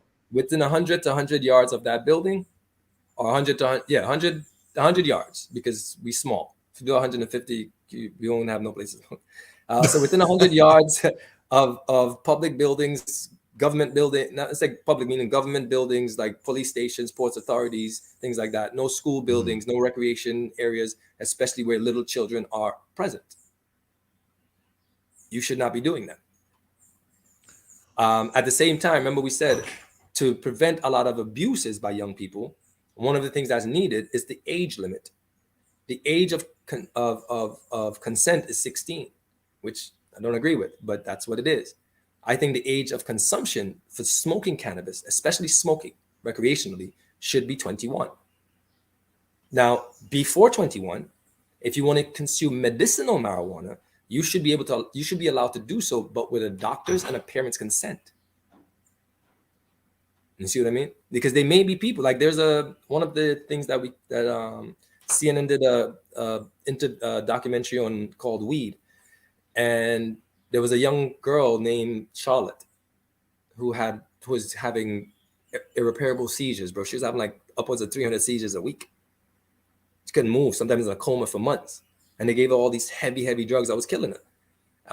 The parents were ex-military people, didn't know nothing about weed, didn't want nothing to do with weed, and they found out that this can be used to treat epilepsy and seizures, and they brought it to Colorado, and the owners of a weed company out there basically came up with a strain of cannabis where there's no THC in it, so that the little girl can use it without getting high. They called it Charlotte's Web. That reduced her seizures to within, I think, like 3 or 7 a week from 300. Okay, so there is a lot that can be done, but we have to start conversing differently than we have to allow our brains to receive and think differently than we are. Listen here. Okay, addiction. Now let's explore addiction, starting with alcohol, which we all know that its consumption rate is astronomical in Grenada. We don't have any designated facilities in order to rehabilitate those individuals. And you think that we are ready for legal marijuana use? Absolutely. Yeah. Do you know why? The person You know says why? absolutely not. I say absolutely yes. Do you know why? Tell me. You can use cannabis to treat alcoholism. It's being used to get people off alcohol. Because when you get off alcohol, it could kill you. I have family members that almost died because of addiction to alcohol and just trying to come off it cold turkey. It will literally kill you.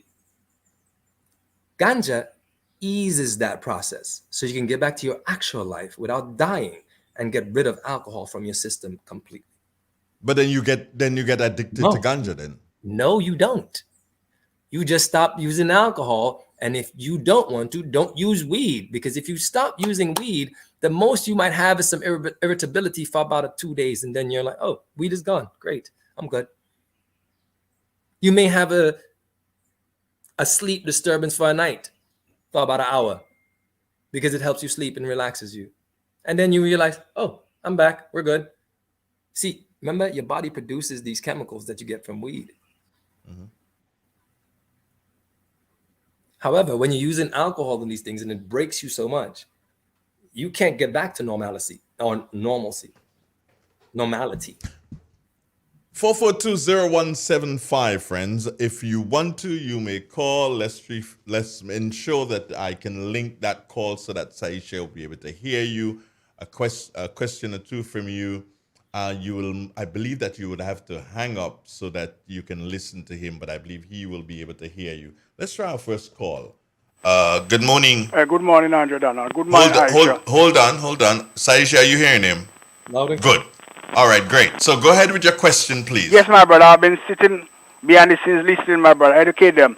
I'd like to ask you, how old is the marijuana plant, the cannabis plant? I don't know if you could give me some information on that. Thank you very much. Age of marijuana?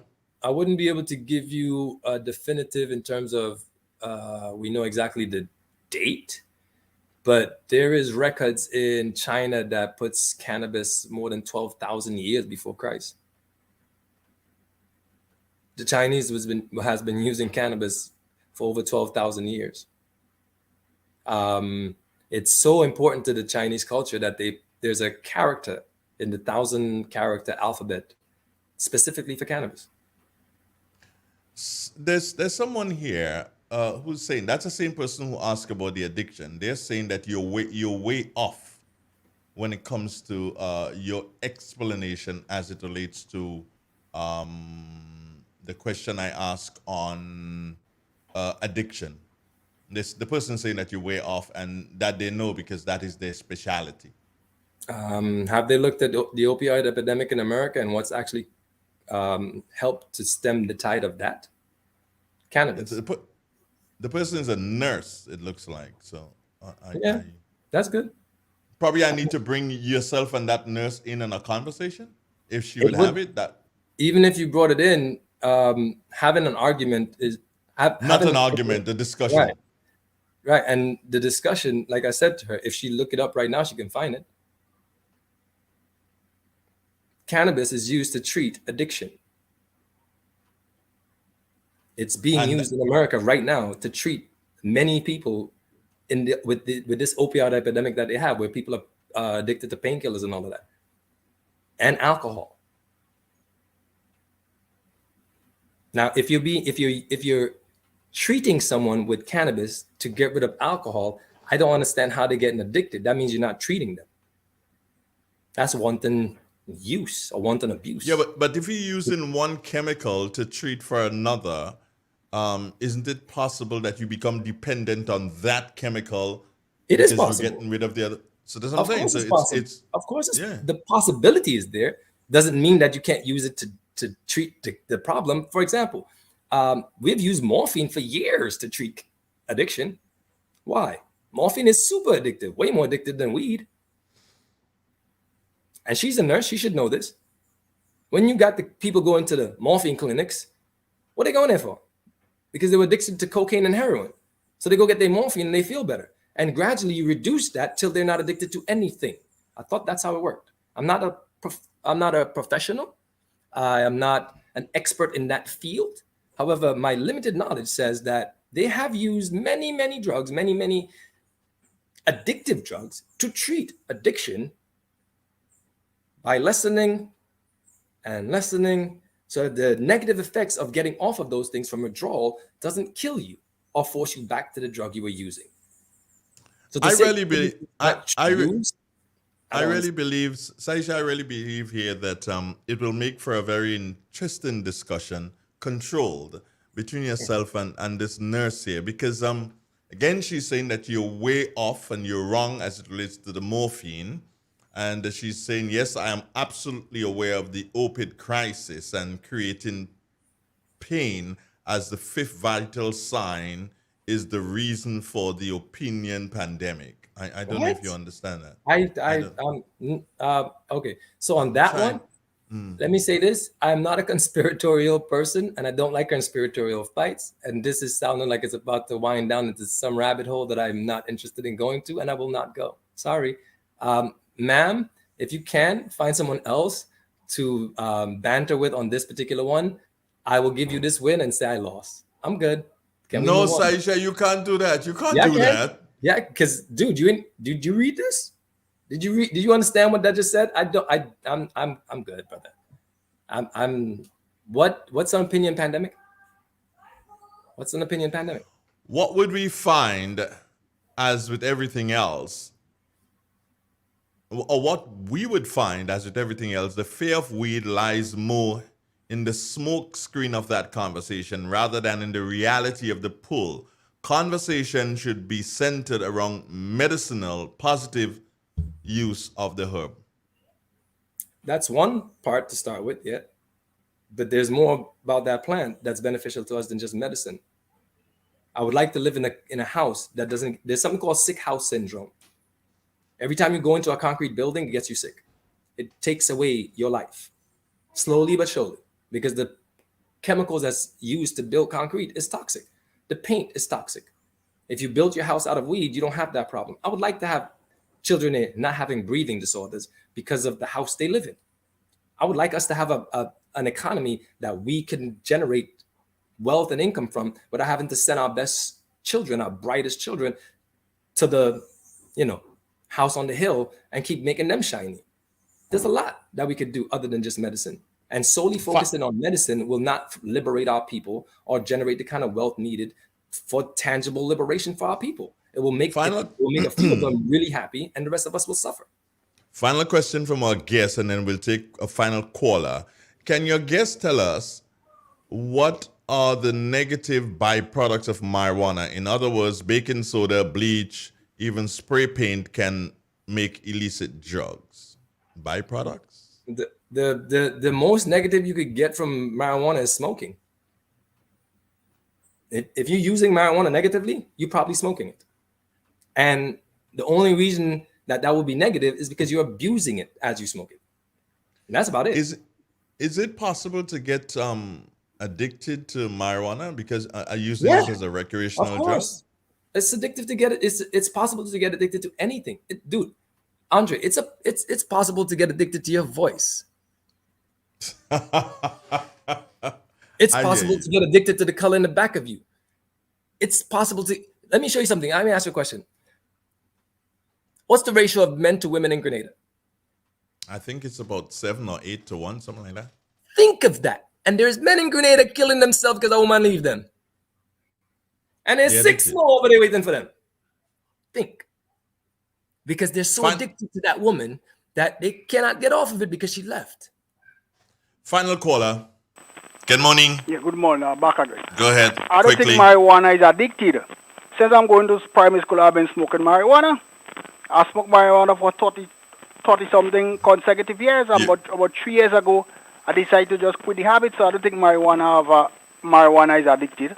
This is all I have to say. Thank you. Thank you. Our final caller, and I give you a minute, Saisha, to wrap up for this morning. We'll again have more discussions as we go on. Well, I don't like to contradict people, but I will contradict the last caller. Marijuana have the potential to be habit forming, to be addictive if abused. However, of all the substances known to man, it's one of the easiest substances to get off of without harming you irreparably, even as sugar. Sugar is the most addictive substance known to man, as far as we know. It's one of the hardest substances to get off. Most people addicted to sugar cannot get off of it. Sugar. And sugar destroys your body way more and faster than weed could ever have or ever will. Look it up. Miss Nyack, thank you for posting that piece about alcoholism and marijuana. I hope it answers the person's questions that they were looking for. And let me give you this final piece so that you may go with. My visit to Amsterdam, where herb is not treated as a scrunge, I have not seen any adverse reaction to and / on that society. Just look at Jamaica. Jamaica changed their laws a while now. And have you heard the scourge of marijuana crimes uptaken? Have you heard the scourge of marijuana black marketers killing people for their weed? I haven't heard that. I haven't heard the big increase in crime and big increase in new users and how much addicts we have in the health industry and how much crazy people we have in the mental industry. I haven't heard any of that. Why? Because empirically, the data has showed none of these things are proven true. It's just in your brain because you have been afraid, because they taught you how to be afraid. And now, because you don't read about the adverse to that fear, you're not aware of what actually is out there. So the only thing you can base opinion on is fear. And that's okay. I understand that. That's why we're having this conversation. So you're not afraid anymore. It's okay. Saisha, here's what. We always in contact. We know how to reach each other. And barring everything, next, let me look at the calendar so I don't get mixed up here. Next Monday will be the 31st, right? Okay, can we talk again next Monday? And one of those experts, can you see if you can tie them down for that time when we can use the same platform to have a discussion? One of the people I have? Yeah. Next Monday. I will try and see if I can get them. Yeah. See if I can get them on. If I can, that would be awesome. Yeah, that'll be awesome. And even if it's not next Monday, if the person can't make it next Monday, then let me know a day when they can make it so I can try to put it together and to make it work for us. Okay, I will do that. That'll be my pleasure to do. Yeah. All right. So take care of yourself, and everybody wants your number. I'm not giving anybody a number. Ha ha. Okay. So Andre, what? This nurse lady just put up something if it's habit forming, then it should not be legal. Then we shouldn't have sugar legal. Sugar should be illegal. We should be charging people for sugar. It's like I said. Oh yes, you said that. It's the most addictive substance known to man. Why is it legal then? Is she going to ban sugar? That's is she going to ban sugar? Is she going to go into people's houses and charge them for having sugar? Because it is addictive. From birth. It's in your form. It's in baby formula. That's how come. Dude, I had a run-in yesterday. I wanted to brush my teeth because I ran out the house. I brushed, but in long conversation, I'm like, I don't like having long conversations because your mouth gets dry. And I'm like, I don't want to go talking around people and having bad breath. So let me run it. I have toothpaste. I have toothbrush in my car. Let me grab a toothpaste. I run in this store, and the only toothpaste they have was like kitty toothpaste. And I'm like, what? You know what? Let me just buy one. I need one anyway. It's toothpaste. So I go to brush my teeth, and I put it out. There's sparkles in it, and it smells like bubble gum. And I'm thinking, wait, what? Why would I give my child bubble gum to brush their teeth? And then talk about, oh, look at my child constantly wants drinks and sweet drink and this, that, and the third. You're giving your children bubble gum to brush their teeth, sugar. The formula you gave them, sugar. The juice you give them, sugar. The bread turns to sugar. Everything is sugar run here. So if we're saying we need to ban addictive substances or not make them legal, then we got a lot of work to do because sugar. And then we need to do with pork too. Pork. Mr. Williams, no, don't go to the pork now. You know you're gonna have that. Don't even think about it. That's right. Hey, brother. Take care of yourself. One love, man. That's I'll be in contact. Yeah. Okay. All you right. too. All right. Bye-bye. Saisha Williams. Yeah. We'll be in touch again. Don't worry, folks. Stay tuned. News next. Goodbye. God bless you. Take care. Informative, entertaining, and first. Every hour on the hour.